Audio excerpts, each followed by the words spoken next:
শুরুতেই কেরালার একটা ছোট্ট গ্রাম দেখা যায়। এই গ্রামের নাম হলো পুচিয়া। এই গ্রামটা শহর থেকে অনেক দূরে দুর্গম পাহাড়ি এলাকার ভিতরে ছিল। একদিন দেখা যায় ওই গ্রামে এক কুকুর একটা পলিথিনের ব্যাগ দেখে সেটা কামড়াতে থাকে। কুকুরটা যেই প্লাস্টিকের ব্যাগটা ওখান থেকে সরিয়ে ফেলে তখন সেখানে মানুষের একটা পা বেরিয়ে আসে। মানে কোনো মানুষকে হত্যা করে তার পা কেটে কেউ পলিথিনে মুড়িয়ে এখানে ফেলে গেছে। অবলা প্রাণী কুকুরটা প্লাস্টিকের ব্যাগটা মুখে নিয়ে চলে গেলে সেখানে ওই কাটা পা পড়ে থাকে। অন্যদিকে মধু নামের এই লোকটাকে দেখা যায়। মধু পুলিশ ডিপার্টমেন্টে চাকরি করে আর কিছুদিন হলো তাকে একটা পাহাড়ি এলাকায় অর্থাৎ ওই পুচিয়া গ্রামে ট্রান্সফার করে দেওয়া হয়েছে। এবার সে তার ছুটি কাটিয়ে তার কর্মস্থলে ফিরে যাচ্ছিল। ওই দিন মধু একটা বাসে করে ওই গ্রামের উদ্দেশ্যে রওনা দেয়। কিন্তু বাসটা কিছু দূর যাওয়ার পর মধু সেই বাস থেকে নেমে যায় এবং সেখানকার দোকান থেকে কিছু জিনিসপত্র কিনে একটা জিপ গাড়িতে উঠে বসে। আসলে পুচিয়া গ্রামটা অনেকটা ভেতরে, আর যেখানে পুলিশ স্টেশন ছিল সেখানে সাধারণত কোনো বাস যাতায়াত করে না। যাই হোক, মধু জিপে করে বাকিটা পথ যেতে থাকে। কিন্তু কিছু দূর যাওয়ার পর গাড়ির ড্রাইভার মধুকে বলে, স্যার, পুলিশ স্টেশন পর্যন্ত এই গাড়িটা নিয়ে যাওয়া সম্ভব না, বাকিটা রাস্তা পায়ে হেঁটেই যেতে হবে। তখন কোনো উপায় না পেয়ে মধু গাড়ি থেকে নেমে পড়ে এবং সেখান থেকে আবারও হাঁটতে শুরু করে। কিছু দূর হাঁটার পর মধু দেখতে পায় জঙ্গলের ভেতরে বেশ কিছু জায়গায় মানুষের রক্ত ছড়িয়ে ছিটিয়ে আছে। এটা দেখে সে অনেক ভয় পেয়ে যায়। তখন সে সেখান থেকে দ্রুত হাঁটতে থাকে। এরপর একটা সময় পুলিশ স্টেশনের কাছাকাছি এসে একটা পাথরের উপর বসে সে কিছুটা বিশ্রাম নেয় আর তার ব্যাগ থেকে মদের বোতলটা বের করে খাওয়ার জন্য একটা গ্লাসে ঢেলে নেয়। এমন সময় রাম নামের একজন লোক তার কাছে এসে বলে, আমার শিফট শেষ হয়ে গেছে, তাই আমি বাড়ি চলে যাচ্ছি, 7 দিন পরে আবারও আসবো। তার কথা শুনে বোঝা যায় সেও মধুর মতো পুলিশ ডিপার্টমেন্টেরই লোক। আসলে মধুর সাথে এই পুলিশ স্টেশনে আরো কয়েকজন শিফট ভাগ করে ডিউটি করে আর রাম তাদেরই একজন। তো ওখানে তারা অনেক সময় গল্প করে। কিছুক্ষণ পর ওই লোকটা চলে যায়। এরপর মধু আবারও তার গন্তব্যের উদ্দেশ্যে রওনা দেয়। কিন্তু একটা জায়গায় এসে মধু দাঁড়িয়ে পড়ে। সে দেখতে পায় পুলিশের সাইনবোর্ডটা নিচে পড়ে আছে। মধু তখন সাইনবোর্ডটা উঠিয়ে দিয়ে সামনের দিকে এগিয়ে যায় এবং কিছুক্ষণের মধ্যেই সে পুলিশ স্টেশনে পৌঁছায়। ফাইনালি মধু পুলিশ স্টেশনে পৌঁছালে দেখা যায় এটা কোনো সাধারণ পুলিশ স্টেশনের মতো ছিল না। যেহেতু এটা একটা পাহাড়ি দুর্গম এলাকায় অবস্থিত, তাই এটা বাইরে থেকে দেখতে একদমই পুলিশ স্টেশনের মতো লাগে না। মধু যখন স্টেশনে ফিরে আসে তখন তার এক সহকারী বলে, স্যার, আপনি ফিরে এসেছেন, ভালোই হয়েছে, কালকে আমার একটা বিয়ের দাওয়াত আছে। দেখা যায় অফিসে এসে মধু তার সাথে আনা একটা মাংসের ব্যাগ ফ্রিজে রেখে দেয়। এরপর মধু তার সহকারীর কাছে জিজ্ঞেস করে, তুমি কি শিওর প্রভু কালকেই আসছে? আসলে প্রভু হচ্ছে আরেকজন পুলিশ অফিসার যার কিনা মধুর সাথে এখানে ট্রান্সফার হয়েছে। তখন ওই সহকারী মধুকে বলে, আপনি কোনো চিন্তা করবেন না স্যার, মধু স্যার আমাকে বলেছে সে কাল সকালেই চলে আসবে। তো ওই দিন মধু আর ওই পুলিশ সহকারী একসাথে খাওয়া দাওয়া করে এবং একটু পর মধু একটু বিশ্রাম নেওয়ার জন্য ঘুমিয়ে পড়ে। কিছুক্ষণ পর মেশিনের শব্দে তার ঘুম ভেঙে যায়। এরপর মধু দুজনের জন্য চা বানিয়ে নিয়ে বাইরে এসে দেখে তার সহকারী মেশিনের সাহায্যে অফিসের সামনে থাকা ঘাসগুলো ছোট ছোট করছে। এরপর দেখা যায় মধু চা খাচ্ছে আর তার সহকারীর সাথে গল্প করছে। ঠিক ওই সময় একজন মহিলা তার 2 ছেলেকে নিয়ে এই পুলিশ স্টেশনে আসে। মধু তাদের দেখতে পেয়ে তাদের কাছে গিয়ে বলে, এটা পুলিশদের এরিয়া, সাধারণ লোকদের এখানে ঢোকা নিষেধ। তখন ওই মহিলার বড় ছেলে বলে, স্যার, কয়েক বছর আগে আমার বাবা এখানে চাকরি করত, তাই আমরা আজকে এই এরিয়াটা একটু ঘুরে দেখতে এসেছি, কিছুক্ষণ ঘুরে দেখে আবার চলে যাব। এটা শুনে মধু তাদেরকে ঢোকার অনুমতি দেয়। তখন ওই মহিলার ছোট ছেলে বলে, মা, গাড়ির চাবিটা কোথাও খুঁজে পাচ্ছি না, চাবিটা মনে হয় আশেপাশে কোথাও ফেলে এসেছি। তখন ওই ছেলেটা চাবি খোঁজার জন্য পিছনের দিকে ফিরে যায় আর এদিকে বড় ছেলেটা তার মাকে নিয়ে আশেপাশের জায়গাগুলো ঘুরে ঘুরে দেখতে থাকে। কিন্তু কিছুক্ষণের মধ্যে সেখানকার আবহাওয়া একদম চেঞ্জ হয়ে যায় আর সেখানে থাকা টাওয়ারের ফ্যান ঘুরতে শুরু করে। মধু এটা দেখে বুঝতে পারে কিছুক্ষণের মধ্যেই ঝড় উঠবে আর বজ্রপাত শুরু হয়ে যাবে। এটা দেখে সে সেই মহিলা আর তার ছেলেকে গিয়ে বলে, ম্যাডাম, কিছুক্ষণের মধ্যেই প্রচন্ড ঝড় সহ বজ্রপাত শুরু হয়ে যাবে, তাই আপনারা দয়া করে ভিতরে গিয়ে বসুন। কিন্তু ওই মহিলা বলে, আমার ছোট ছেলেটা চাবি খুঁজতে গিয়ে এখনো ফিরে আসেনি। তখন মধু বলে, ম্যাডাম, আপনি ভিতরে গিয়ে বসুন, আপনার ছেলে এক্ষুনি চলে আসবে। তারা ভিতরে গিয়ে বসলে মধু ভিতর থেকে দরজাটা আটকে দেয়। সে ওই মহিলাকে জিজ্ঞেস করে, ম্যাডাম, আপনার স্বামী এখানে কত বছর আগে চাকরি করত? মহিলা জানায়, আমার স্বামী প্রায় 10 বছর আগে এখানে চাকরি করত। মহিলা মধুর সাথে গল্প করছিল। এরই মধ্যে খুব জোরে বজ্রপাত হয়। এর ফলে ওই মহিলা আর তার বড় ছেলে দাঁড়িয়ে পড়ে। তারা ভয় পেয়ে যায়, কারণ ওই মহিলার ছোট ছেলে তো এখনো ফিরে আসেনি। ওই মহিলা কাঁদতে কাঁদতে বলে, আমার ছেলে এখনো ফিরে আসেনি, আমি বাইরে যেতে চাই, নিশ্চয়ই ওর কোনো বিপদ হয়েছে। মধু তখন ওই মহিলার বড় ছেলেকে জোর করে ধরে রাখে আর ওই মহিলাকে বলে, আপনি দয়া করে বাইরে যাবেন না, কারণ বাইরে এখন ভয়ঙ্কর ভাবে বজ্রপাত হচ্ছে, আমি বিষয়টা দেখছি। এটা বলে মধু জানালার কাছে গিয়ে দাঁড়ায়। এদিকে ওই মহিলার বড় ছেলে দরজা খুলে তার ভাইকে খোঁজার জন্য ছুটে যায়। মধু তখন ওই ছেলেটার পিছে পিছে বেরিয়ে পড়ে আর মধুর পিছে পিছে ওই মহিলাটাও বাইরে আসে তার ছেলেকে খোঁজার জন্য। এরপর মধু হাঁটতে হাঁটতে একটা জায়গায় গিয়ে দাঁড়িয়ে পড়ে আর দেখা যায় একটু আগে যে বজ্রপাতটা হয়েছিল তাতে ওই মহিলার ছোট ছেলে মারা গিয়েছে আর সে রাস্তার পাশে পড়ে আছে। মহিলাটা তার ছেলেকে এই অবস্থায় দেখে তার মাথায় যেন আকাশ ভেঙে পড়ে। সে হাউমাউ করে কাঁদতে থাকে। তখন মধু তাকে সান্ত্বনা দেওয়ার চেষ্টা করে আর কিছুক্ষণ পর সেখানে একটা অ্যাম্বুলেন্স এসে ওই মহিলাকে তার মৃত ছেলের লাশ সহ নিয়ে যায়। তো পরদিন সকালে মধুর সহকর্মী তার বাড়ির উদ্দেশ্যে উদ্দেশ্যে রওনা দেয় আর যাওয়ার সময় বলে, স্যার আমি চলে যাচ্ছি, একটু পরে প্রভু স্যার চলে আসবে। এটা বলে সে চলে যায়। কিছুক্ষণের মধ্যেই প্রভু চলে আসে। এখানে তাদের কথা থেকে বোঝা যায় মধু আর প্রভু ছোটবেলা থেকেই বন্ধু। তারা একসাথে বড় হয়েছে, এমনকি একই জায়গায় চাকরি করছে। এরপর তারা বাইরে কাটা তারের কাছে একটা নষ্ট এন্টেনা ঠিক করতে যায়, আর সেটা ঠিক করার পর তারা দুজন ভেতরে গিয়ে একসাথে খেতে বসে। তখন প্রভু মধুর রান্না করা মাংস খেয়ে বলতে থাকে, অসাধারণ রান্না করেছো তুমি। কিন্তু দেখা যায় মধুর সামনে মাংস থাকা সত্ত্বেও সে মাংস খায় না। মধু শুধুমাত্র কলা দিয়ে ভাত খেতে থাকে। তখন প্রভু বলে, মাংসটা রান্না আসলে অসাধারণ হয়েছে, তুমি একটু খেয়ে দেখো। কিন্তু মধু প্রভুকে বলে, আমি এখন খাবো না, আমার একটু পেট খারাপ হয়েছে, তুই খেয়ে নে। আসলে মধুর এই মাংস না খাওয়ার পেছনে অনেক বড় একটা কারণ রয়েছে, যেটা আপনারা একটু পরেই জানতে পারবেন। তো এর কিছুক্ষণ পরেই দেখা যায় একটা ছেলে আর একটা মেয়ে এসে জঙ্গলের ভেতরে রোমান্স করতে থাকে। প্রভু তখন দূরবীন নিয়ে সেই দূরের দৃশ্য খুব মনোযোগ সহকারে দেখতে থাকে। এদিকে দেখা যায় প্রভু যখন দূরবীনটা নিয়ে রুমে গিয়েছিল তখন তাকে দেখে মধুর একটু সন্দেহ হয়। তাই সে প্রভুর পিছু করতে করতে ওই জায়গায় চলে আসে এবং এসে দেখতে পায় প্রভু খুব সুন্দর দৃশ্য দূরবীন দিয়ে দেখছে। তখন মধু ওই ছেলে মেয়ে দুটোর কাছে গিয়ে তাদেরকে বলে, তোমরা এখানে এসে কি করছো? এটা পুলিশ এরিয়া, আর এসব উল্টাপাল্টা কাজ করার জায়গা এটা না। কিন্তু মেয়েটা উল্টো খেপে গিয়ে মধুকে বলে, আমরা তো এখানে শুধু ঘুরতে এসেছি, ঘোরা শেষ হলেই এখান থেকে চলে যাব। তাহলে আপনার সমস্যা কোথায়? আপনি শুধু শুধু আগ বাড়িয়ে কথা বলছেন কেন? মধু তখন রেগে গিয়ে বলে, পুলিশ এরিয়ার ভিতরে এসে পুলিশদেরকে ধমক দিচ্ছ? এখনই এখান থেকে বের হয়ে যাও, না হলে আমি তোমাদেরকে মারধর করে বের করে দিতে বাধ্য হব। মধুর এই কথা শুনে এই ছেলে মেয়ে দুটো ভয় পেয়ে সেখান থেকে চলে যায়। এরপর মধু প্রভুর কাছে এলে প্রভু বলে, তোমার সমস্যাটা কি? ভালোই তো এনজয় করছিলাম, মাঝখানে তুমি এসে বাধা দিলে। তার এই কথা শুনে মধু তাকে ধমক দিয়ে অফিসের দিকে নিয়ে যায়। আর এখান থেকে বোঝা যায় প্রভুর চরিত্রে কিছুটা সমস্যা আছে। যাই হোক, এসব কথা বলে তারা যখন রুমের উদ্দেশ্যে হাঁটা শুরু করে ঠিক তখন তারা দেখে সিনিয়র পুলিশের গাড়ি তাদের স্টেশনের দিকেই আসছে। এটা দেখে তারা দুজনে ভয়ে দৌড়ে এসে পুলিশের ড্রেস পরতে শুরু করে। তো কিছুক্ষণ পর জসিমের একজন পুলিশ অফিসার কিছু কনস্টেবল নিয়ে এখানে আসে। আসলে তারা একটা খুনের তদন্ত করতে এখানে এসেছিল। ঠিক তখন ওই পুলিশ অফিসার জুসির ফোনে একটা কল আসে।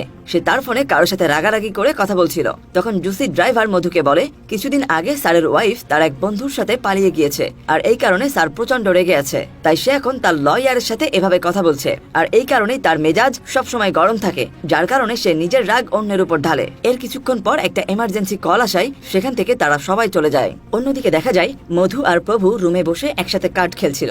ঠিক তখনই তারা ওয়াকিটকির মাধ্যমে শুনতে পায় স্টেশনের পাশেই একটা কাটা হাত পাওয়া গেছে। এসব শুনে প্রভু বলে, এমন জঘন্যভাবে মেরেছে, তাহলে নিশ্চয়ই লোকটা অনেক ভয়ঙ্কর। তোমার কি মনে হয় মধু? মধু বলে, এটা জানার যদি আমার এত ইচ্ছে থাকতো তাহলে আমি ওই ঘটনাস্থলে গিয়ে তদন্ত করতাম, এখানে থাকতাম না। অন্যদিকে পুলিশ এই কেস ইনভেস্টিগেশন করতে নেমে পড়ে। তারা খুঁজতে থাকে এটা কার হাত, কে এভাবে মেরেছে। কিন্তু ফরেন্সিক টিম সেখানে কোনো ফিঙ্গারপ্রিন্ট খুঁজে পায় না, আর এই জন্যই তারা খুনিকে শনাক্ত করতে পারে না। পরদিন মধু আর প্রভু যখন খাবার খাচ্ছিল তখন তারা ওয়াকিটকির মাধ্যমে শুনতে পায় আগের দিন যেখানে কাটা হাত পাওয়া গিয়েছিল সেখানে বডির কিছু অংশ পাওয়া গেছে। এটা শুনে প্রভু বলতে থাকে, এরা একটু ভালো মতো খেতেও দিবে না। তখন সে তার খাবার নিয়ে বাইরে কুকুরকে দিতে যায়, কিন্তু বাইরে যেয়ে সে দেখে ওই কুকুরগুলো মাটিতে কি যেন একটা খুঁড়ছে। বিষয়টা দেখার জন্য প্রভু সেখানে গিয়ে দেখতে পায় কুকুরগুলো মাটি খুঁড়ে একটা কাটা হাত বের করছে। প্রভু এটা দেখে অনেক ভয় পেয়ে যায়। ঠিক তখনই পাশের ছায়ায় সে দেখতে পায় মধু তার দিকে বন্দুক তাক করে আছে। প্রভু তখন বুদ্ধি করে মধুর হাত থেকে বাঁচার জন্য বলতে থাকে, এই কুকুরগুলোর খুব বাজে অভ্যাস হয়েছে, শুধু শুধু যেখানে সেখানে মাটি খুঁড়ে গর্ত করছে। এটা বলে সে হাতটা মাটি চাপা দিয়ে দেয়। এরপর সে ঘুরে দাঁড়িয়ে মধুর হাতে পিস্তল দেখে জিজ্ঞেস করে, তুমি পিস্তল নিয়ে ঘুরছো কেন? মধু বলে, আশেপাশে খুনিরা ঘুরে বেড়াচ্ছে, তাই পিস্তল নিয়ে নিজেকে রক্ষা করার চেষ্টা করছি। ঠিক ওই সময় দেখা যায় একটা জিপ গাড়িতে তাদের জন্য পানি নিয়ে আসা হয়। আসলে এটা অনেক দুর্গম এলাকা হওয়ায় আশেপাশে খাবার পানি পাওয়া যায় না, তাই প্রতিদিন গাড়িতে করে তাদের জন্য পানি নিয়ে আসা হয়। এই সুযোগে প্রভু বলে, আমার পেটে একটু চাপ দিয়েছে, আমি ওয়াশরুমে যাচ্ছি। এই বলে সে ওয়াশরুমে গিয়ে ভাবতে থাকে যে হাতটা সে দেখেছে নিশ্চয়ই এই খুনটা মধু করেছে। প্রভুর চেহারা দেখে বোঝা যায় সে অনেক ভয় পেয়ে গেছে আর অনেক টেনশন করছে। এদিকে মধু সন্দেহ করে যে হয়তো প্রভু তার সব সত্যটা ধরে ফেলেছে। এই কারণে সে প্রভুকে চোখে চোখে রাখার চেষ্টা করছিল। কিছুক্ষণ পর প্রভু ওয়াশরুম থেকে বের হয়ে আসে। এরপর সে তার ফোনে চার্জ দিতে থাকে। তখন মধু প্রভুকে বলে, চলো আমরা কার্ড খেলি। কিন্তু প্রভু বলে, আমার এখন ভালো লাগছে না, পেটটা কেমন যেন করছে। তখন মধু তার পকেট থেকে পিস্তলটা বের করে টেবিলে রাখে আর বলে, তুমি বললে তো আমিও কার্ড খেলতে আসি। প্রভু মধুর কথায় ভয় পেয়ে তার ফোনটা সেখানে রেখে কার্ড খেলতে বসে যায়। তারা কার্ড খেলতে শুরু করে দেয়। যখন তারা কার্ড খেলছিল তখন হঠাৎ করে রুমের বাল্বটাতে ডিস্টার্ব দিতে শুরু করে। এটা দেখে প্রভু বাল্ব ঠিক করার বাহানায় তার ফোনের কাছে চলে যায় এবং চুপি চুপি চার্জার থেকে তার ফোনটা খুলে পকেটে ঢুকিয়ে নেয়। কিছুক্ষণ পর মধু পিছনে তাকিয়ে দেখতে পায় প্রভু সেখানে নেই আর তার ফোনটাও নেই। মধু বুঝতে পারে প্রভু নিশ্চয়ই তার ফোন নিয়ে সুযোগ বুঝে ফোন করে সবাইকে তার কথা জানিয়ে দেবে। প্রভু যদি এটা করে তাহলে মধুর অনেক বড় সমস্যা হয়ে যাবে, তাই সে প্রভুর পিছু পিছু আসে আর প্রভুকে বলে, আমার ফোনে টাকা ফুরিয়ে গেছে, বাড়িতে একটা জরুরি কল করতে হবে, তোমার ফোনটা দাও। প্রভু ফোনটা না দিতে চাইলেও বাধ্য হয়ে তাকে দিতে হয়। এদিকে মধু ফোন করার বাহানায় প্রভুর ফোন থেকে সিমটা খুলে পাথরের সাথে ঘষে নষ্ট করে ফেলে। এরপর সেটা আবার আগের মতোই ফোনে সেট করে দেয়। কিছুক্ষণ পর প্রভু যখন সেখানে আসে, মধু বলে, তোমার ফোনে মনে হয় নেটওয়ার্কের প্রবলেম আছে, আমি তো ফোন করতেই পারলাম না। এটা বলে সে প্রভুকে ফোনটা দিয়ে দেয়। তখন প্রভু তার ফোনটা নিয়ে নেটওয়ার্ক চেক করে দেখে যে মধু ইচ্ছা করে তার ফোনটা নষ্ট করে দিয়েছে। অন্যদিকে দেখা যায় পুলিশেরা বলতে থাকে ওই মহিলার বডি পার্ট সবকিছু খুঁজে পাওয়া গেছে, কিন্তু একটা হাত এখনো পাওয়া যায়নি। সাথে তারা আরো বলে ওই মহিলার চেহারা একদমই বোঝা যাচ্ছে না, তাই কিছুদিন অপেক্ষা করা লাগবে তার আসল পরিচয় জানার জন্য। শুধু তাই নয়, ওই মহিলার বডির সাথে পুলিশ একটা ফোনও পেয়েছে, তাই তারা সেটা ল্যাবে পাঠায় ফোনের কল লিস্ট, মেসেজ সবকিছু চেক করার জন্য। অন্যদিকে দেখা যায় প্রভু প্রচন্ড পরিমাণ ভয় পেয়ে যায়। সে শুধু ভাবতে থাকে এখান থেকে কিভাবে পালাবে, কারণ মধু তাকে নিয়ে সন্দেহ করছে, যে কোনো সময় মধু তার ক্ষতি করে দিতে পারে। এই জন্য প্রভু সুযোগ পেয়ে ওয়াকিটকির সিগন্যাল পুরোটা অফ করে দেয়, যাতে সব এলাকার ওয়াকিটকির সিগন্যাল বন্ধ হয়ে গেলে এটা ঠিক করার জন্য এখানে কেউ আসে, আর এর ফলে সে পালিয়ে যেতে পারে। অন্যদিকে দেখা যায় ওয়াকিটকি বন্ধ হওয়ার কারণে সিনিয়র অফিসার যোশী এই স্টেশনের দিকেই আসতে থাকে। তাদের আসতে দেখে প্রভু অনেক খুশি হয়ে যায়। সে মনে মনে ভাবতে থাকে এবার হয়তো সে বেঁচে যাবে। কিন্তু মধু যখন বুঝতে পারে যে সিনিয়র অফিসাররা তাদের স্টেশনের দিকেই আসছে, তখন সে প্রভুর হাত পা বেঁধে নিচের জঙ্গলের মধ্যে ফেলে রাখে। কিছুক্ষণ পর যোশী এসে মধুর কাছে জিজ্ঞেস করে প্রভু কোথায়। মধু বলে, স্যার একটু বাইরে হাঁটতে বেরিয়েছে। কিছুক্ষণ পর সিনিয়র অফিসার যোশী সেখান থেকে চলে গেলে মধু গিয়ে প্রভুর হাত পা খুলে দেয়, কিন্তু প্রভু সুযোগ বুঝে পালিয়ে যাওয়ার চেষ্টা করে। সে প্রাণপণে দৌড়াতে শুরু করে। প্রভু দৌড়াতে থাকে, এদিকে মধু তার পিছু ছুটতে থাকে তাকে ধরার জন্য। একটা পর্যায়ে মধু তাকে ধরে ফেলে। তখন তাদের দুজনের মধ্যে অনেক ধস্তাধস্তি শুরু হয়। তখন বৃষ্টি পড়ছিল আর এদিকে তাদের মারামারি চলছিল। এক পর্যায়ে মধু প্রভুর দিকে বন্দুক তাক করে তাকে ভয় দেখায়। এরপর প্রভুকে আবারও পুলিশ স্টেশনে ফিরিয়ে নিয়ে আসে। এদিকে ওই সিনিয়র পুলিশ অফিসাররা ওই মহিলার খুনের ব্যাপারে সব তথ্য জানতে পেরে গিয়েছে, কারণ যে মহিলাটা খুন হয়েছে তার সব হোয়াটসঅ্যাপ ডকুমেন্টগুলো পুলিশদের হাতে এখন চলে এসেছে। আর অবাক করার তথ্য হলো যে মহিলাটাকে মারা হয়েছে সে আর কেউ নয়, সে হলো মধুর ওয়াইফ। পুলিশ তখন এসব কিছু জানার পর থানা থেকে বের হয়ে পড়ে মধুর কাছে আসার জন্য। আর এদিকে দেখা যায় মধু চেয়ারে বসে প্রভুকে জোর করে মদ খেতে দেয়। তখন প্রভু বলে, তুমি কাকে মেরে ফেলেছো, সত্যি কথা বলো, ওই হাতটা কার ছিল যেটা আমি সেদিন মাটিতে রেখেছিলাম। মধু তখন এক গ্লাস মদ খেয়ে বলে, আমি কাউকে খুন করিনি। প্রভু তখন বলে, তাহলে ওই হাতটা কার ছিল? মধু বলে, ওই হাতটা আমার ওয়াইফের ছিল। আর এখানে আসল টুইস্ট সবার সামনে আসে। তখন প্রভু মধুকে জিজ্ঞেস করে, তুমি কেন তোমার ওয়াইফকে মেরে ফেলেছো? মধু জানায়, আমার বউ একটা পরকীয়াতে জড়িয়ে পড়েছিল। আসলে আমাদের মধ্যে কোনো শারীরিক সম্পর্ক ছিল না, এর জন্য আমি অনেক চিকিৎসা নিয়েছি, কিন্তু কোনো কাজ হয়নি। এরপর ধীরে ধীরে আমার ওয়াইফ একটা ছেলের সাথে পরকীয়াতে জড়িয়ে পড়েছিল। একদিন আমি বাসায় ফিরে আমার বউকে কোথাও খুঁজে পাচ্ছিলাম না। সারা বাড়ি খুঁজতে খুঁজতে একসময় দেখি আমার বউ গলায় দড়ি দিয়ে সুইসাইড করে নিয়েছে। এটা দেখে আমার মাথার উপর আকাশ ভেঙে পড়েছিল। আমি বুঝতে পারছিলাম না কি করব। ঠিক তখনই পাশের টেবিলে একটা নোট দেখতে পাই, যেটা সে মরার আগে লিখে রেখেছিল। সেখানে লেখা ছিল, আমাকে তুমি ক্ষমা করে দিও, আমি আর তোমাকে ঠকাতে পারবো না, আমি প্রেগনেন্ট হয়ে গেছি। এটা দেখে আমি কান্নায় ভেঙে পড়ি আর ভাবি, এভাবে আমার বউকে কেউ মেনে নেবে না, আর কেউ তার শেষ কাজও করতে দেবে না। লোকে তাকে কলঙ্কিনী বলবে, তাই আমি তাকে কেটে টুকরো টুকরো করে ফেলি। এরপর মধু প্রভুকে বলতে থাকে, আমার সাথে আর আমার বউয়ের সাথে যে এত বড় সর্বনাশ করেছে আমি তাকে কোনোদিনও ছেড়ে দেব না, তাকে শাস্তি দেওয়ার জন্যই আমি বেঁচে আছি। তখন প্রভু মধুকে বলে, তুই কি করবি তার সাথে? আমি তোকে আমার বউয়ের মাংস খেতে দিয়েছি। এই কথা শুনে প্রভু বমি করতে শুরু করে আর মধু তার দিকে পিস্তল ধরে রাখে। আসলে শুরুতেই যেটা দেখা গিয়েছিল, প্রভু অনেকবার বলার পরও মধু মাংস খাচ্ছিল না, কারণ ওটা ছিল আসলে তার বউয়ের মাংস।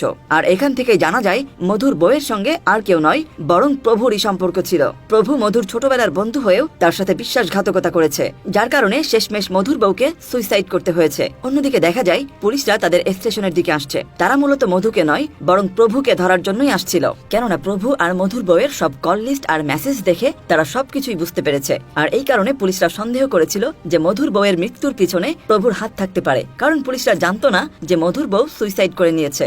যেহেতু তারা লাশের সম্পূর্ণ অংশ পুরোপুরি পায়নি, বিভিন্ন জায়গায় কাটা অবস্থায় পেয়েছে, তাই পুলিশ প্রভুকে ধরার জন্যই স্টেশনের দিকে যাচ্ছিল। প্রভুকে ধরলে আসল ঘটনা সবার সামনে চলে আসবে। এদিকে দেখা যায় প্রভুকে মধু সেই কাটা তারের কাছে নিয়ে এসে বেঁধে রাখে বৃষ্টির মধ্যে মারার জন্য, কিন্তু প্রভু তাকে অনেক অনুরোধ করে বলতে থাকে, প্লিজ আমাকে ক্ষমা করে দাও, আমাকে এভাবে মেরো না তুমি। আর আমরা তো সেই ছোট্টবেলা থেকে একসাথেই বড় হয়েছি, আমাদের একসাথে কত স্মৃতি আছে, আমার ভুল হয়ে গেছে, আমাকে এবারের মতো ছেড়ে দাও। তখন মধু বলে, তোমাকে তো মরতেই হবে, কারণ তুমি আমার জীবনের সব থেকে বড় ক্ষতি করে দিয়েছো। তুমি আমার সাথে বিশ্বাসঘাতকতা করেছো, আমার বউয়ের সাথেও গুজব করেছো, আর তোমার কারণেই আমার বউ সুইসাইড করেছে। এরপর সে প্রভুকে সেখানে কারেন্টের শক দিয়ে মেরে ফেলে আর সেখান থেকে চলে যায়। কিন্তু কিছু দূর যেতেই মধু দেখে এদিকেই পুলিশের গাড়ি আসছে। তখন সে গাড়ির সামনে গিয়ে অনেক কান্নাকাটি করে বলে, স্যার আপনারা প্রভুকে বাঁচান, ওর উপর বজ্রপাত পড়ছে।